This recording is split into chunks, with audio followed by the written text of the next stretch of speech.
யாழ்சிரியின் பிரதான செய்திகளுக்கு செல்லும் முன் முதலில் தலைப்புச் செய்திகள். அமெரிக்காவுடனான இரண்டாம் கட்ட சந்திப்பு குறித்து ஈரான் பதில், நிபந்தனைகளுடன் மட்டுமே பேச்சுவார்த்தை. அமைதி முயற்சியில் உறுதி, ஈரானுக்கு ஆதரவு தெரிவித்த பாகிஸ்தான் பிரதமர். மைலே நெதன்யாகு சந்திப்பு, இஸ்ரேலில் முக்கிய அரசியல் ஒப்பந்தம். மீண்டும் ஆட்சியை கைப்பற்ற பெரிய திட்டம், மஹிந்த ராஜபக்ச அதிரடி அறிவிப்பு. மக்களின் பணத்தில்தான் உங்கள் சம்பளம், சிறந்த சேவையை வழங்குவது உங்கள் கடமை, அமைச்சர் நலிந்த ஜெயதிச வலியுறுத்தல். சவுத் பாரில் அதிர்ச்சி சம்பவம், மனித உடல் பாகங்கள் சிதறியதால் மன்னாரில் சுகாதார அவசர நிலை.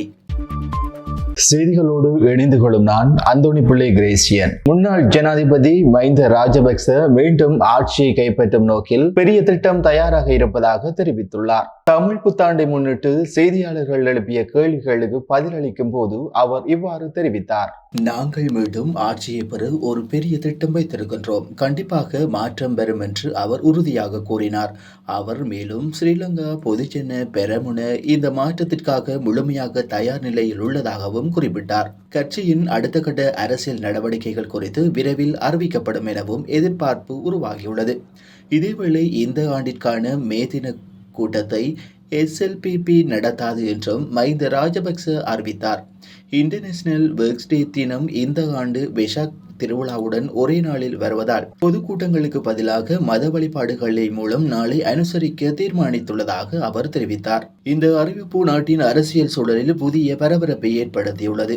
எதிர்காலத்தில் அரசியல் மாற்றம் ஏற்படும் சாத்தியங்கள் குறித்து அரசியல் வட்டாரங்களில் தீவிரமாக விவாதங்கள் நடைபெற்று வருகின்றன. சுகாதாரத்துறையில் பணியாற்றும் துணை மருத்துவ மற்றும் பராமெடிக்கல் துறையினருக்கான பட்டய வழங்கும் விழாவில் சுகாதார அமைச்சர் நலிந்த ஜெயதிச முக்கியமான கருத்துக்களை முன்வைத்தார். 952 தொழில்முறை நிபுணர்களுக்கு பட்டயங்கள் வழங்கப்பட்ட இந்த நிகழ்வில் உரையாற்றிய அவர், உங்கள் சம்பளம் மக்களின் வரி பணத்தில் இருந்தே வழங்கப்படுகின்றது. எனவே உங்கள் திறமையின் உச்சத்துடன் மக்களுக்கு சேவை செய்வது உங்கள் கடமை என்று வலியுறுத்தினார். அவர் மேலும் சுகாதாரத்துறை என்பது ஒரு சாதாரண வேலை அல்ல, அது மனித உயிர்களுடன் நேரடியாக சம்பந்தப்பட்ட மிகப்பெரிய பொறுப்பு வாய்ந்த சேவையாகும் என்றும் குறிப்பிட்டார். நோயாளிகளுக்கு தரமான மற்றும் மனிதநேயமான சேவை வழங்குவது மிக அவசியம் எனவும் தெரிவித்தார். புதியதாக பட்டயம் பெற்றுள்ள இந்த 952 பேரும் நாட்டின் சுகாதார அமைப்பை மேலும் வலுப்படுத்தும் முக்கியமான சக்தியாக அமைய வேண்டும் என அமைச்சர் எதிர்பார்ப்பு வெளியிட்டார். அவர்களின் பங்கு நாட்டின் மருத்துவ சேவைகளை மேம்படுத்துவதில் முக்கியமானதாக இருக்கும் என்றும் அவர் குறிப்பிட்டார். இந்த நிகழ்வு நாட்டின் சுகாதாரத்துறையில் புதிய நம்பிக்கையையும் உற்சாகத்தையும் ஏற்படுத்தியுள்ளது. மன்னார் போலீஸ் பிரிவுக்குட்பட்ட சவுத் பார் பகுதியில் செயல்படும் தனியார் எம்பாம்பிங் நிலையம் மீது கடும் குற்றச்சாட்டுகள் எழுந்துள்ளன. குறித்த நிலையம் மனித உடல்கள் பாகங்களை முறையற்ற வகையில் அகற்றியதாக கூறப்படுவதுடன் அவை அருகிலுள்ள வீதிகளில் சிதறி கிடந்தவுடன் நாய்கள் இழுத்து சென்ற சம்பவம் மக்கள் மத்தியில் பெரும் அதிர்ச்சியையும் அச்சத்தையும் ஏற்படுத்தியுள்ளது. நீண்ட காலமாகவே இந்த நிறுவனம் மனித எச்சங்களை சரியான முறையில் அகற்றாமல் மக்கள் வசிக்கும் பகுதிகளுக்கு அருகில் வீசி வருவதாக பொதுமக்கள் குற்றம் சாட்டி வந்துள்ளனர். இதனால் கடும் துர்நாற்றம் வீசுவதோடு தொற்று நோய்கள் பரவும் அபாயம் அதிகரித்துள்ளதாக மக்கள் கவலை தெரிவித்துள்ளனர். இது குறித்து மன்னார் நகர சபைக்கு கிடைத்த முறைப்பாட்டின் அடிப்படையில் நகர முதல்வர் டானியல் வசந்தன் உடனடி நடவடிக்கைகளை மேற்கொண்டுள்ளார். சம்பவ இடத்திற்கு சென்று ஆய்வு செய்த போது மனித உடல்கள் பாகங்கள் சரியான முறையில் புதைக்கப்படாமல் மேற்பரப்பில் வைக்கப்பட்டிருந்தது உறுதிப்படுத்தப்பட்டுள்ளது. இந்த இடத்தை உடனடியாக மூடவும் பொது சுகாதார அதிகாரிகளுக்கு உத்தரவிடப்பட்டுள்ளதாக அவர் தெரிவித்தார். மேலும் எதிர்காலத்தில் எம்பாமிங் செயல்பாடுகள் மன்னார் பொது மயானத்திற்கு அருகில் அமைக்கப்படும் ஒழுங்குபடுத்தப்பட்ட மையத்தில் மட்டுமே நடைபெற வேண்டும் என்றும் உடல் பாகங்கள் அங்கு முறையாக புதைக்கப்பட வேண்டும் என்றும் வலியுறுத்தப்பட்டுள்ளது. தொடர்ந்து நடைபெறும் இந்த மனிதயமற்ற மற்றும் சட்டவிரோத செயல்பாடுகளை உடனடியாக கட்டுப்படுத்த அதிகாரிகள் நடவடிக்கை எடுக்க வேண்டும் என பொதுமக்கள் கோரிக்கை விடுத்துள்ளனர். அடுத்து சர்வதேச செய்திகள். அமெரிக்காவுடனான இரண்டாம் கட்ட பேச்சுவார்த்தை தொடர்பாக ஈரான் தனது நிலைப்பாட்டை தெளிவுபடுத்தியுள்ளது. இந்த சந்திப்பு நடைபெற வேண்டுமெனில் தங்களின் தேசிய நலன்கள் மற்றும் பாதுகாப்பு உறுதிப்படுத்தப்பட வேண்டும் என ஈரான் வலியுறுத்தியுள்ளது.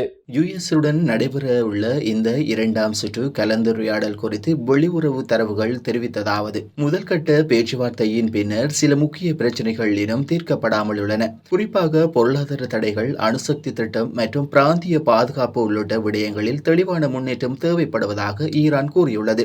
மேலும் அமெரிக்கா விதித்துள்ள தடைகள் நீக்கப்பட வேண்டும் என்பதே தங்களின் முக்கிய கோரிக்கையாக இருப்பதாகவும் அதற்கான உறுதியான நடவடிக்கைகள் எடுக்கப்படாவிட்டால் அடுத்த கட்ட பேச்சுவார்த்தைக்கு செல்ல முடியாது என்றும் ஈரான் எச்சரித்துள்ளது. இதனிடையே இரு நாடுகளுக்கும் இடையிலான உறவுகள் மீண்டும் சீராகும் வாய்ப்பு குறித்து சர்வதேச அளவில் கவனம் அதிகரித்துள்ளது. இருப்பினும் எதிர்கால பேச்சுவார்த்தைகள் எந்த திசையில் செல்லும் என்பது இரு தரப்புகளின் முடிவுகளின் அடிப்படையில் தீர்மானிக்கப்படும் என அரசியல் ஆய்வாளர்கள் கருத்து தெரிவிக்கின்றனர்.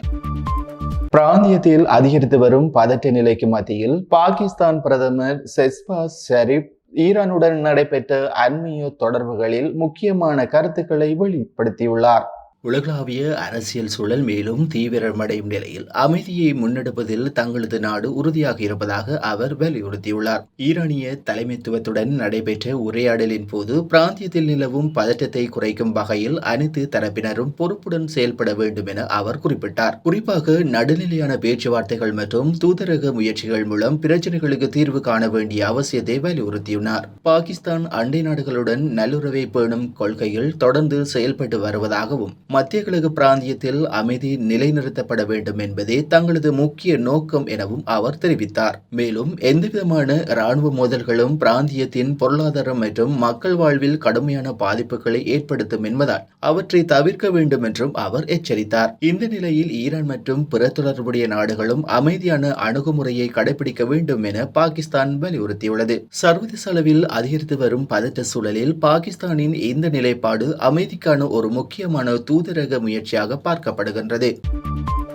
மத்திய கிழக்கில் பதற்றம் அதிகரித்துள்ள சூழ்நிலையில் அர்ஜென்டினா அதிபர் ஜெஃபிர் மிலி இஸ்ரேல் தலைநகர் ஜெருசலேமில் பிரதமர் பெஞ்சமின் நெதன்யாகுவுடன் சந்தித்து முக்கிய ஒப்பந்தங்களில் கையெழுத்திட்டுள்ளார். இரு தலைவர்களுக்கும் பாதுகாப்பு, வர்த்தகம் மற்றும் தொழில்நுட்ப ஒத்துழைப்பு மேம்படுத்த உறுதி தெரிவித்தனர். மேலும் தற்போதைய மத்திய கிழக்கு பதட்ட சூழ்நிலையில் இரு நாடுகளும் ஒரே நிலைப்பாட்டில் இருப்பதாகவும் அரசியல் மற்றும் தூதரக உறவுகளை மேலும் வலுப்படுத்துவதாகவும் அறிவித்துள்ளனர். இந்த சந்திப்பு லத்தீன் அமெரிக்கா மற்றும் மத்திய கிழக்கு இடையிலான புதிய அரசியல் கூட்டணிக்கு வழிவகுக்கும் முக்கிய நகர்வாக பார்க்கப்படுகின்றது. இத்துடன் யாழ்சிரியின் செய்திகள் நிறைவடைகின்றன. உடனுக்குடன் செய்திகளை அறிந்து கொள்ள யாழ்சிரி யூடியூப் சேனலை பார்வையிடுங்கள். நன்றி, வணக்கம்.